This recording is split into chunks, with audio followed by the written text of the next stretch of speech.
Well, hello there, everybody. This is Joe Van Cleve, and I'm down here in downtown Albuquerque on a Sunday morning, Sunday afternoon, and I'm going to do a lens review of two manual focus lenses. That one of them is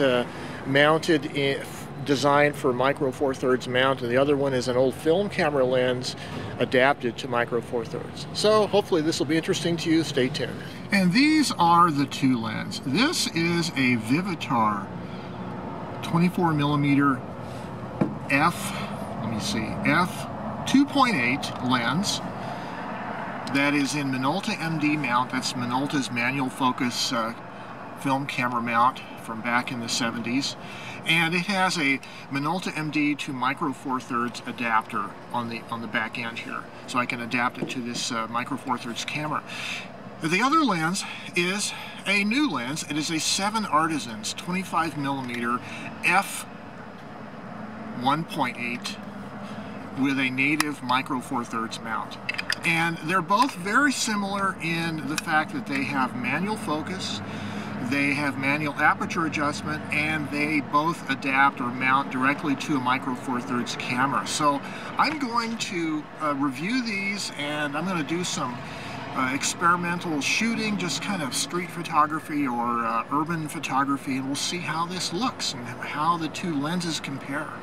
They have very similar angles of view, 24 versus 25mm, which is equivalent to 48 to 50 millimeters angle of view in full frame terms. So pretty much the classic, what you might call street photography field of view for classic 35mm cameras. So I'm going to go and walk around and see if I can take some photos and see what happens. Well, first of all, I'm going to be shooting aperture priority mode auto ISO on the GH3 camera here, and so I'm starting out with the Vivitar 24mm. I'm going to do some shooting. Right now I'm in an aperture of f4, and so I'm interested in this building. The back side, the north side of this building has a mural on it, and I'm going to focus and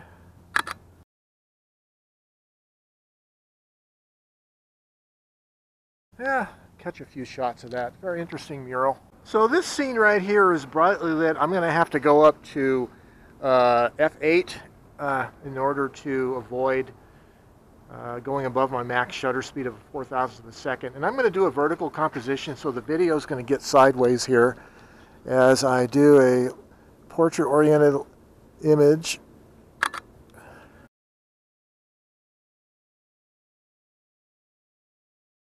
Yeah, so it's in this bright light, there's no way I can really take advantage of the fast aperture, the f2.8 on this lens, without using a neutral density filter, so I'm going to have to shoot at f8 here.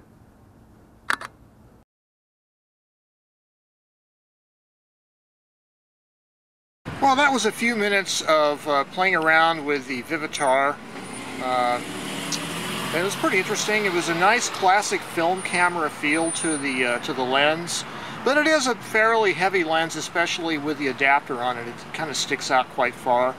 And also, I'm not really used to the 48 or 50 millimeter equivalent angle of view. I've been shooting wider, like 35 and 28 millimeter equivalent, for the last few years, so it takes me some getting used to getting back to that classic old angle of view. But I'm going to go ahead and swap lenses now, and I'm going to put on the 7 Artisans 25. Well, here I have a shady scene, so I have the 7 Artisans 25 set to f 5.6, and we'll see if I can get in a composition here.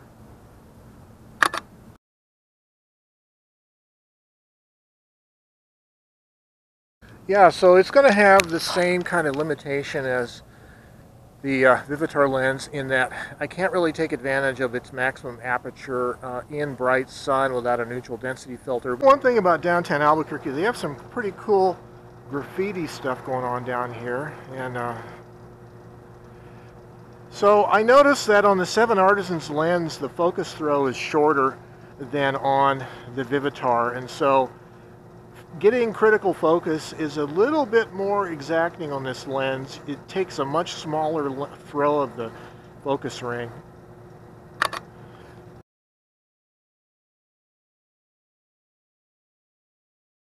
And I got some light coming down from this window up here. Don't know if that's going to cause any flare in this lens, so we'll have to see. So the disparity in angle of view between the video you're seeing and this 50mm equivalent lens is quite wide. I have a fairly tight shot on this bench here, and I'm shooting at f5.6.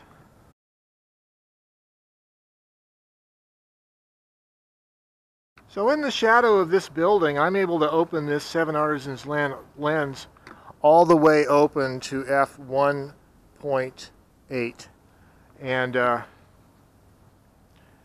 trying to focus on this parking sign right here and trying to get something interesting in the other part of the image. We'll see here. And there's a guy walking down those stairs.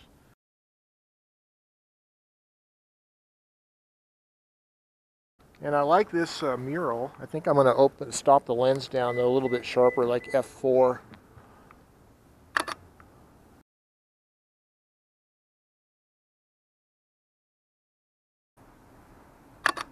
That's kind of interesting.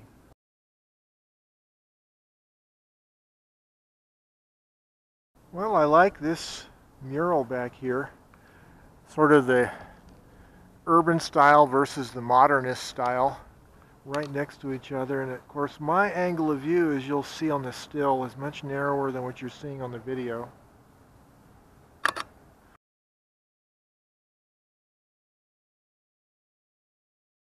So in actual use, the 7 Artisans lens, the aperture ring is back toward the lens mount. So it's fairly out of the way. You don't easily hit the ring, at least I don't find I do. Now one big difference between these two lenses is that the 7 Artisans is a stepless aperture. It's essentially like the kind of an lens you might use for video work. Continuous movement of the aperture ring without any clicks. Whereas the Vivitar is a classic 35mm film lens. It has click apertures. I'm going to try to take a close-up of this mural in the foreground and get the background onto the right slightly out of focus. I'm about f2. We'll see. I don't know if this composition will work. We'll see.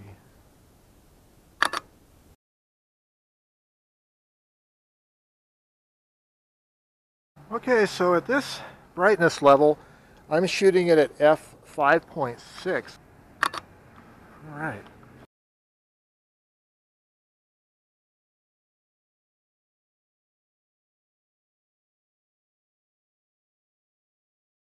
I always like these things, you know, like fire department plugs. Looks like I can shoot this wide open. So I'm going to focus on the fire department plug and get a little bit of softness in the rest of the image here. Not really sure if that's going to work.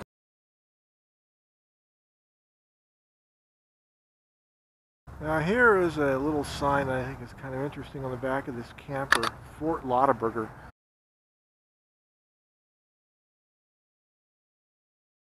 Lauterbruger is a local hamburger chain here in Albuquerque.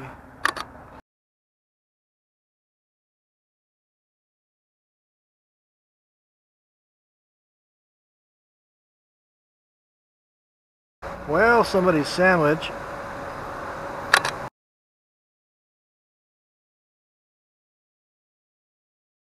Let's do this about f8.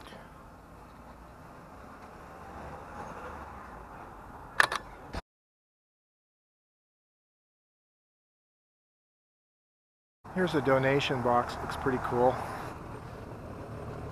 Maybe I can do f4 here. f5.6.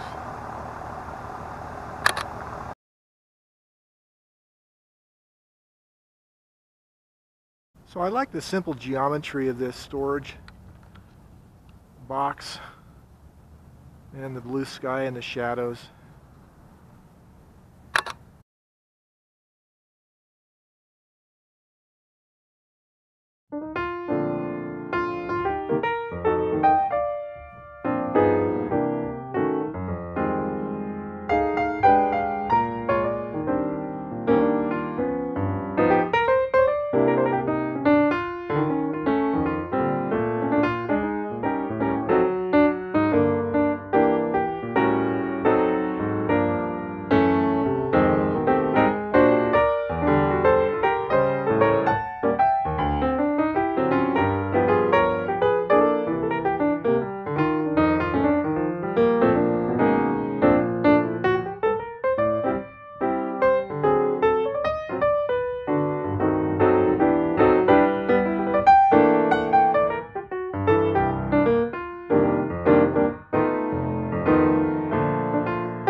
So I did some focusing tests in the coffee shop using both lenses, and it's interesting, they both have very similar close focus distances, and the focus rings on both cameras move in opposite directions. So when you're looking down at the top of the lens from holding the camera pointed forward, you have to turn the lens to the left to focus at minimum distance with the 7 Artisans, whereas you turn it to the right for the Vivitar lens. So it's all about what you're used to that in terms of the direction of focus. Of course, the maximum aperture on the Vivitar is f2.8, and it's a 5-sided aperture shape, whereas the 7 Artisans is much rounder, almost circular, and it is of course f1.8. So quite a bit difference in maximum aperture there. The focus throw though on the Vivitar lens is much longer, especially at the close end. You can turn and turn and turn it before you come to the minimal distance. So it's really good for close focusing, macro focusing. You get a lot of movement of the lens, of the focus ring, whereas with the 7 Artisans, it's a shorter focus throw and it's a little more critical of focus.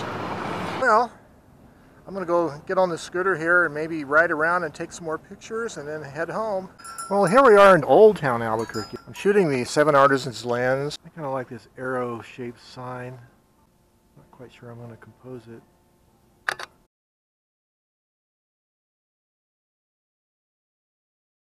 Well, these old adobe buildings. Trying to open up my aperture. This is about f5.6.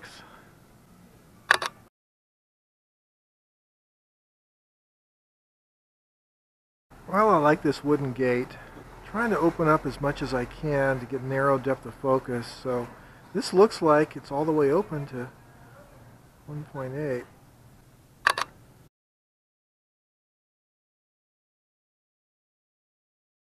Okay, we're back to the Vivitar 24mm lens. This is at f5.6. Pretty bright.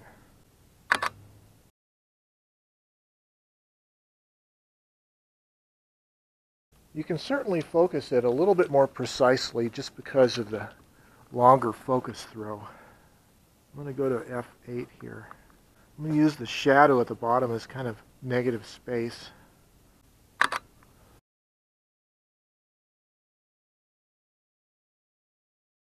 And here is a red chili ristra hanging in the winter sun.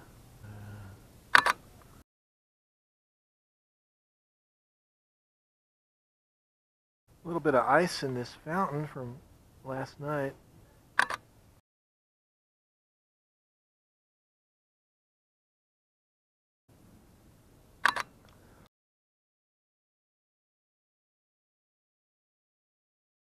I didn't know Billy the Kid had a shop here in Old Town.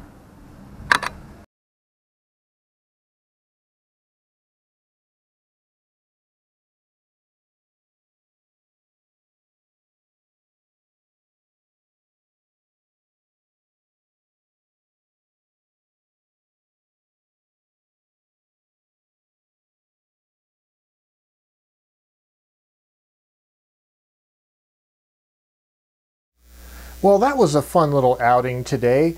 I haven't had the opportunity to go shooting photos downtown for quite a while, and it was a lot of fun. So these two lenses, these are quite fun. First of all, let's take a look at the Vivitar in Minolta MD mount. This is a f2.8, 24mm. It has a 52mm thread mount. You notice it has the focus ring up on top with a nice rubberized, textured focus grip. And it has quite a long focus throw. From infinity focus all the way down to its minimal focal distance is quite a long throw, at least half a turn, I would say. And then your aperture settings, of course, down below. And of course, I'm using an inexpensive, an RJ camera brand, Minolta MD to micro 4/3 adapter. So Of course, that adds some length to the lens, and with the adapter on it, it's slightly heavier than the 7 Artisans lens. It's surprisingly not that much heavier. I don't have a gram scale right now to compare the weights of them, but it's just slightly heavier. Here is the 7 Artisans lens. So it has a native micro 4/3 mount, a metal mount. The build quality is actually quite good considering the remarkable price of approximately $70 US. And what you get with this lens is, first of all, you have the focus ring up near the front of the lens, and it has quite a good focus throw. It's maybe a third of a turn, so it's a little shorter. I think the Vivitar is about half a turn from stop to stop. But this is an f1.8 25mm lens. It has a 46mm filter thread. And it has coated optics, multi-coated optics, it appears to me. And the aperture ring is down back near the mounting flange. And one unique thing about this aperture, it goes, of course, from 1.8 to f16. But what's interesting about it is it has a multi-blade, I think it's 11-blade aperture. It's essentially very round. They're curved blades and they're very round looking. So that's quite a bit nicer than the old Vivitar one. Of course, back in the 1970s and 80s, people weren't really making apertures of this many blades unless they were really expensive optics. So there you can see maybe a little bit better. But it's quite a compact lens compared to the Vivitar with its adapter. And I would also say it doesn't have a rubberized textured ring for focusing or aperture control, but it has a nice kind of machined texture, these machine knurls, thin lines in it. It's actually quite nice. So let's talk pros and cons of these lenses. First of all, these old film camera lenses, you're going to be able to find these at a lot of different places at a wide variety of prices depending on where you buy them and what lens and what brand it is. Because you can mount almost any old film camera era lens to a mirrorless camera like a Micro Four Thirds or some other mount with the right adapter. The adapters are very inexpensive. So it's really about what kind of lens mount you want to use, what kind of native lens, and what the lens is itself. These Vivitars in Minolta were pretty good for their day. This particular lens has about the same amount of field curvature or pin cushioning distortion along the edges as the 7 Artisans. They're very, very close. If you saw the last image, the cartoon image that I showed you, the field curvature on the field of view is very similar on both of them. The Vivitar ones is slightly better corrected for chromatic aberration in the corners than the 7 Artisans. I noticed that when looking at that cartoon image. But other than that, it's very similar. I didn't notice that much shading or light fall off from center to edge, maybe a slight amount more on the 7 Artisans than on the Vivitar. But you know, a lot of times when I'm post-processing my photos, I like to apply a little bit of shading. It's just kind of an aesthetic thing I like. So in that regard, it's not a bad thing for me. Your taste may differ. I think the Vivitar is slightly sharper in the center than the 7 Artisans, but the difference is real subtle. But I think where the 7 Artisans makes up for it is the fact that it has a much creamier, smoother bokeh. The out-of-focus rendering on this 7 Artisans is really, really smooth, and noticeably better than this. And this Vivitar has kind of a harsh bokeh. Kind of the out-of-focus circles are kind of hard-edged, and linear objects that are out of focus have kind of a double-edged look to them. It's not very appealing. So there's kind of a trade-off there between sharpness on this on the one hand and the out-of-focus rendering not being quite as good. Well, who are these lenses for? I think if you found some premium film camera lens with the cost of an adapter, you'd probably end up paying more for a film camera lens than you would with the 7 Artisans. But the main thing I think that the 7 Artisans gives you is the size and a little bit of a weight saving as well. It's just a really small lens, and when you mount it to a micro four thirds camera, it really does make it it's a beautifully small lens, and it has nice haptics, nice feel to it. Certainly when you put a film camera lens on a micro four thirds body with the adapter, it looks like an oversized lens.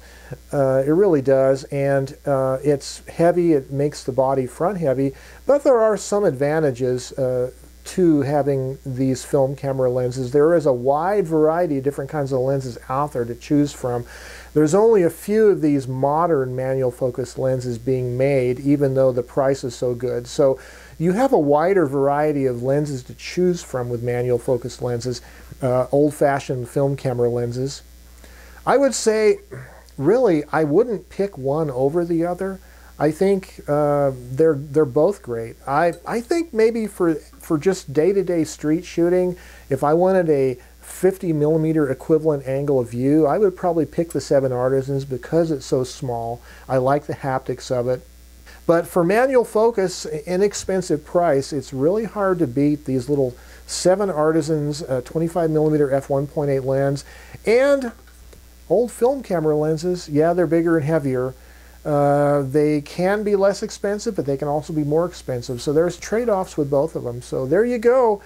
Kind of a little working comparison between these two lenses. I hope that gave you guys some ideas to think about, either adapting old film camera lenses to your mirrorless camera, or pick up one of these little 7 Artisans lens for $70 or so on Amazon. So this is Joe Van Cleve, and until next time, you guys have yourselves a great day.